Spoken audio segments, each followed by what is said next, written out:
people be like scared to like show people they 100% true self, and like that makes the dating part easier. Just let them know like, yo, this is who I am. You know what I'm saying? But a lot of people be wanting like bad relationships so bad that they like hold back a certain point to a certain time frame in the relationship, and then that person see it. So we got the magic happening. Girl, the feeling is great and I'm loving it. Hey, we got the magic happening. Everything that we need, everything that we beg, girl, the magic's happening. And the feeling is great and this feeling is great, girl, the magic happening.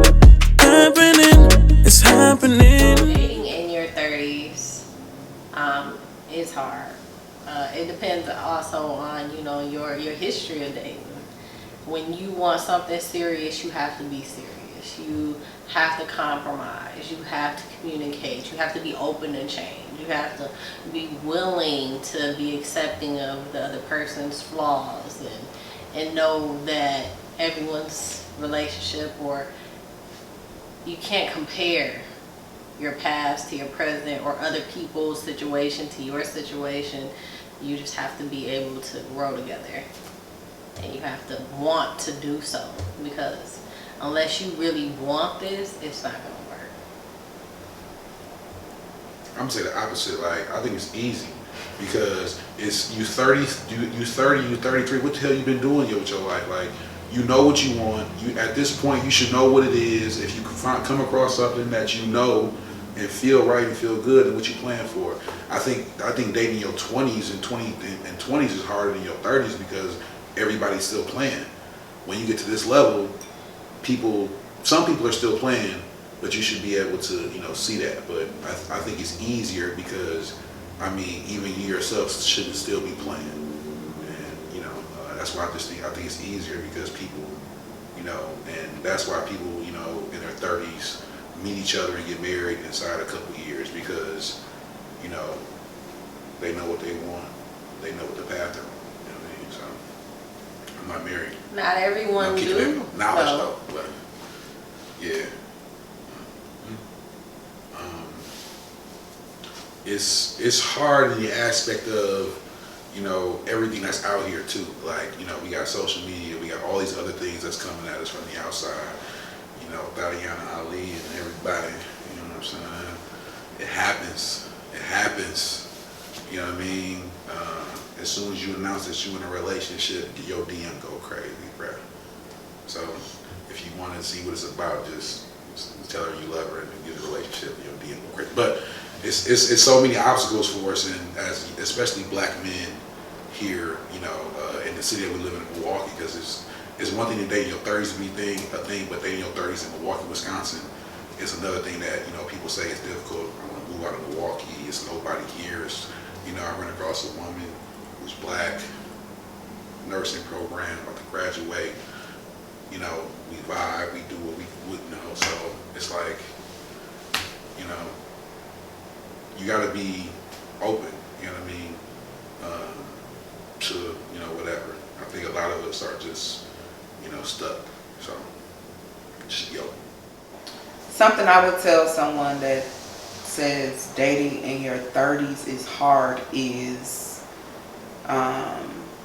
you just have to be yourself, basically, because once you start putting tape on who you are, it kind of masks your person. So you don't want to have a mask on or put on a facade, because once you start doing that, you really lose sight of, you know, who you are. So I think that, you know, the easy thing is just being yourself and not trying to be someone else so that someone else could appreciate your genuineness or just you for exactly who you are, because the biggest thing about relationships is just knowing who you are and just being open to, you know, new people, new experiences, and kind of, you know, not downplay your, your standards, but reevaluate them, because a lot of times we have these obnoxious standards and it's like, do I really have that standard for myself for me to want it in someone else? So That's kind of like something I would say who's dating in their 30s, because I would want to know that information. Like, well, for you, if I was still single, I mean, how did you get to this point? And that would be something that I would want somebody to tell me. Just be yourself and just be open to that person, because it's not hard. It's what you make it, basically. Yeah, I think like she answered it perfectly. Like, be yourself. Like, I think people be like scared to like show people they 100% true self, and like that makes the dating part easier. Just let them know like, yo, this is who I am. You know what I'm saying? But a lot of people be wanting like bad relationships so bad that they like hold back a certain point to a certain time frame in the relationship, and then that person see it. So like I'd say dating so far in the 30s for me has been like a lot of get out of your own way. Like, you know what I'm saying? A lot of your like, I only want to date a girl that's like this, that, and the third. Like the total opposite could be your most compatible type. You know what I mean? So like getting out of your own way and being comfortable being uncomfortable, because like you be single for a long time, or like in my case, like you be single for a long time, you comfortable being single, and then like you get in a relationship or start talking to somebody, it be like it feels a little uncomfortable with certain things and how you gotta move. So like be open to like new situations, new possibilities, you know, the potential of new things. But it's hard for all of the same reasons. Like developing any relationship is hard, you know what I'm saying? Like finding somebody that makes you feel like loved or appreciated, and then finding somebody that you love and appreciate. But then I think people also have to let go of like these unrealistic expectations. It's like you like a man. Wait. So you said I'm not everything you. But I'm saying, like, I see people on social media like, a man needs to do this, a man needs to do that, need to bring this to the table, and it's like, okay, like, but like, what do you have to offer? Like, you saying everything that you expect from this person, but do you have those same qualifications? And if you do, then look in a different area for what you're looking for. Like, maybe you're not looking in the right spot, or maybe take the chance on somebody who may not meet those areas now, but they have ambition and they're looking to get to that place. Like, as we stated, like, we started, in Drake words, from the bottom. Like, we built together. Like, you don't always have to come to the table with everything. You could build together and grow together. I want to say, a lot of those posts, they be like, I want a man to pay all the rent. I want a man to pay all the bills. This is the era of the independent woman. This is the era where women are becoming millionaires every day. And they're making more than men. Right. So I'm saying this to say, if you're looking for a man to pay for everything, what are you doing with your money in y'all situation? So like, how are you bettering us with your money if I'm paying for everything? You ain't saying like, you pay for all the bills, you handle all, you know, everything. I'm gonna stack this money so we can open up a business. I'm gonna stack this money so we can get a house and car, or right, whatever y'all aspirations are. But y'all just like, I want somebody to pay all my rent. When it's $1 million, it's a woman out here making $1 million and he making $1 million. Why would he come into something with you when he can go deal with her, date her, and they both got $1 million instead of just him having it? Challenging is the communication for me. I'm not used to announcing where I am all the time, and I don't want to do that. If I let you know where I'm going, I don't want to be checked up on. Like, I don't, and it's we butt heads, and we go back and forth a little bit, based on. And she can say I make big deals of things, but if I'm somewhere and you text me and I say, oh yeah, I'm doing this, and then you call me after that, or /FaceTime me after that, it's like, I just told you what I was doing while you called FaceTime me, because like, what are we doing? We checking on, and this is a whole conversation that we've had, and it's like, if we're having a kind of communication in this form, and I say I'm doing a specific thing, like let's say I'm out at the bar with my guys, and then, hey, I'm doing this. Next thing comes a call or a FaceTime. Why? So that's challenging for me because I'm not used to that. And she will say that that's what she likes to communicate. That's the form in which, it's how she likes to, but she texts me first. So. I don't like restrictions. So he likes to implement some type of restrictions. Like my whole thing is I'm an open book. Like I don't give you restrictions. If you want to call me, if you want to FaceTime me, if you want to text me, whatever type of communication you want to do, I'm open for it all. I feel like I should have that same option. But we have communicated and came to some common ground and some common understandings on, you know, his preference, how he likes things and how I like things. And I think that's key, because if you go into something and you always think like I'm always right or that person's always wrong, it's not going to work. You have to be open to that person's mindset and thought process and what they want, and also accepting to what the other person wants as well. So I feel like we balance each other out in that aspect when it comes to communicating our wants. And I think the biggest thing is that we're both willing to do what we got to do for each other too. It's like, although I feel strongly about certain things, she still feels strongly about certain things. I think, you know, we have a goal in mind and what we want, and we're willing to make those adjustments. You know what I mean? Even if I use some curse words in the process. Yeah. So we decided that, one, she can't pull up on me. Two, if I'm out with my guys or by my homie crib and she texts me asking what I'm doing, and I'm like, yo, I'm chilling at J Trip crib right now. Why are you don't call her or FaceTime me at that point, because I'm around my niggas and I don't want to be on the phone. So it's just a couple things that we have agreed to, right?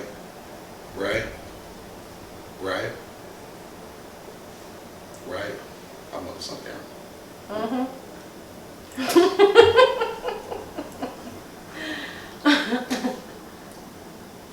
I will come back here if she don't do that shit. But we also are a work in progress. I think more so the competition. I'm gonna speak on what I is- don't like. So if I don't like something, Yeah. you do something, I will let you know right away. No, not right away. Not all the time, right away. No, that I'm is gonna let pure you know cap. right away. That's pure cap. I It's don't like for you to communicate that way with me. Because if you don't like something, you don't have to say it in the manner in which you say it. I use curse words. And I do not like to be cursed at. Don't curse at me. I'm more of a processor. So how do I communicate with something that's bothering me? I have to process it first, because if I react and say how I'm feeling in the moment, and I don't know if it's just me just still growing up, but I don't want to say the wrong things. And because if I say it right away, I know I'm going to say the wrong things, and it's going to be something that I don't mean, and I don't want to have to go back and apologize for something that I didn't mean, because I could have, dealt with it better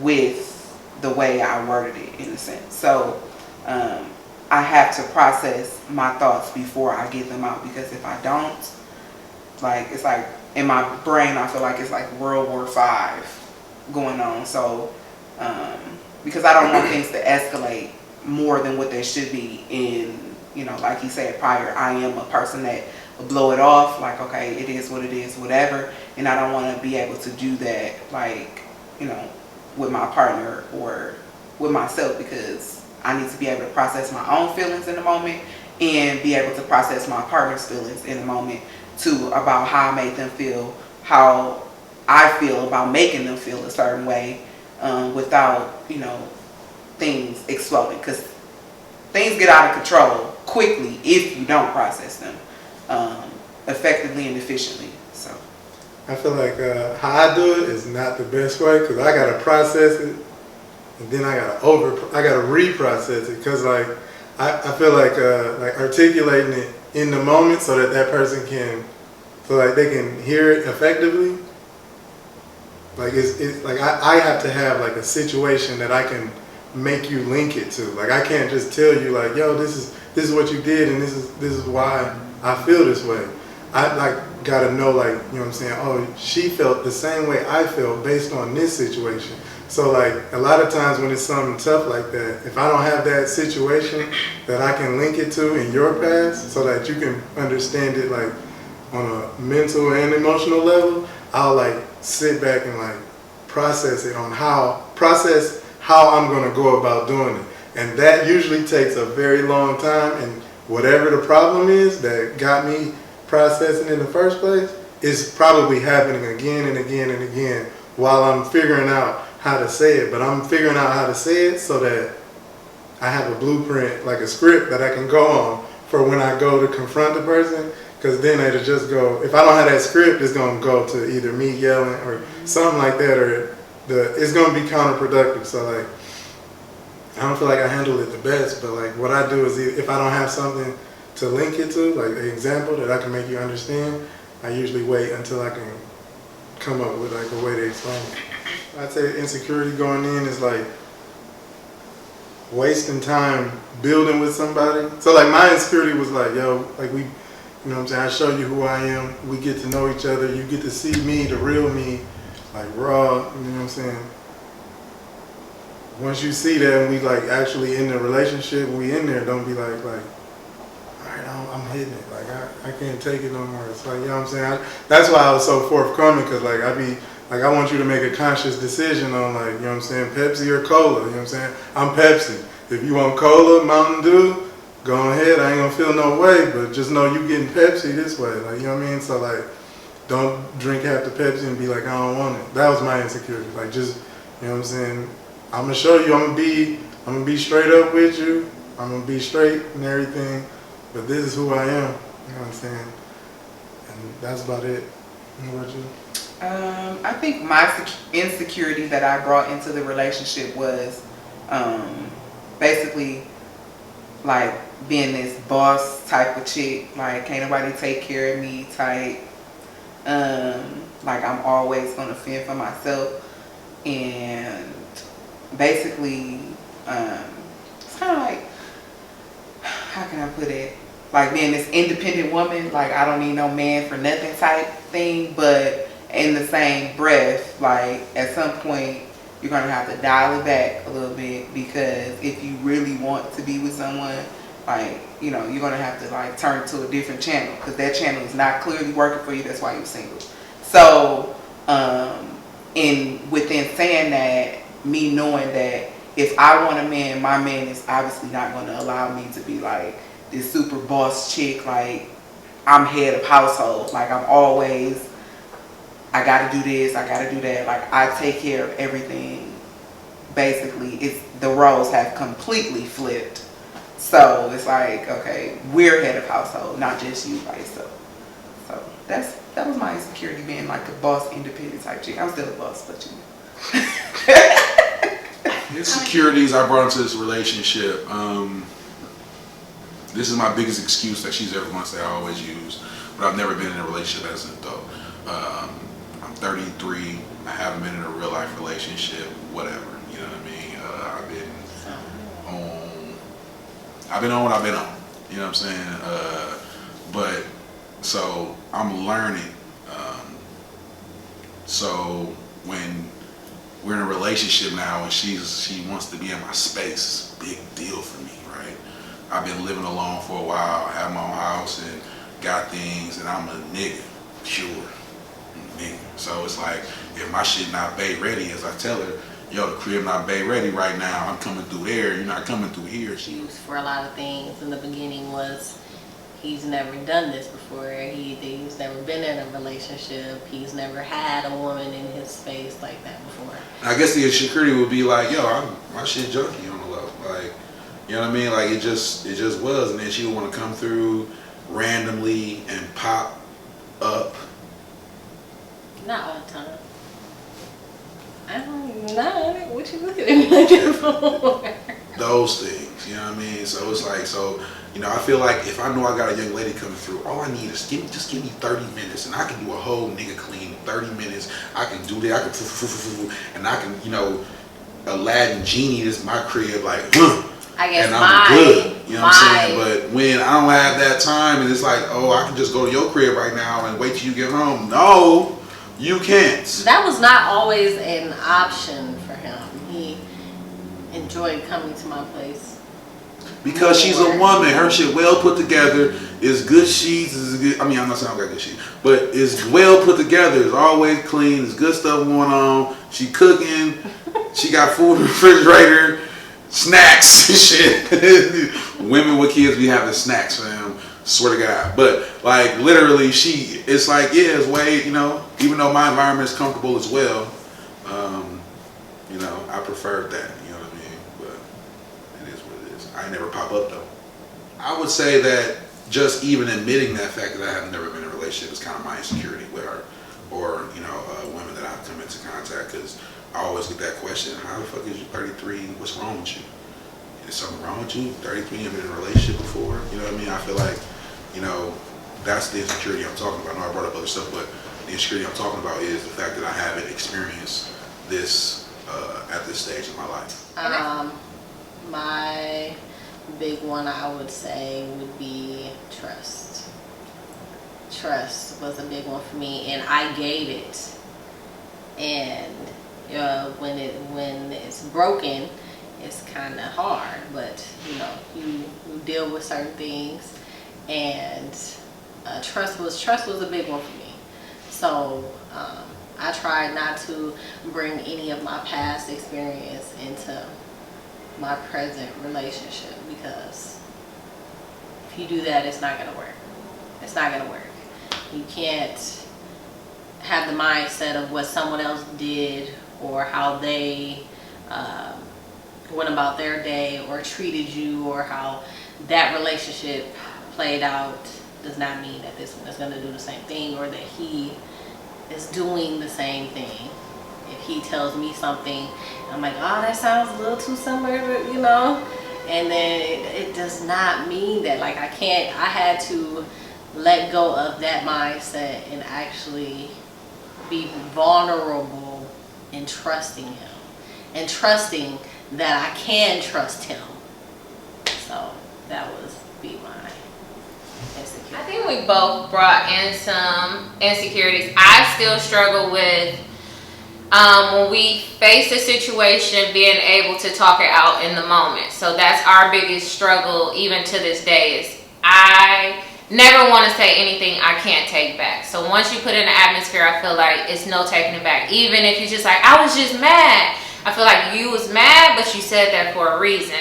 So I always shut down, and then I'll try to come back to it later and have the conversation, which we're working towards me getting better on that. So I'm the opposite. Like, I'm like, let's talk about it. Like, let's put everything on the table. Let's get it out the way. And she more like I don't want to talk about it now. So then I'm like, all right. So we don't talk about it. Then she come back later like, you want to talk? No, I don't want to talk now. Like, get off me. But we rarely had those. I think out of the we could count on one hand how million years we've been together, yeah, we maybe had 3 arguments.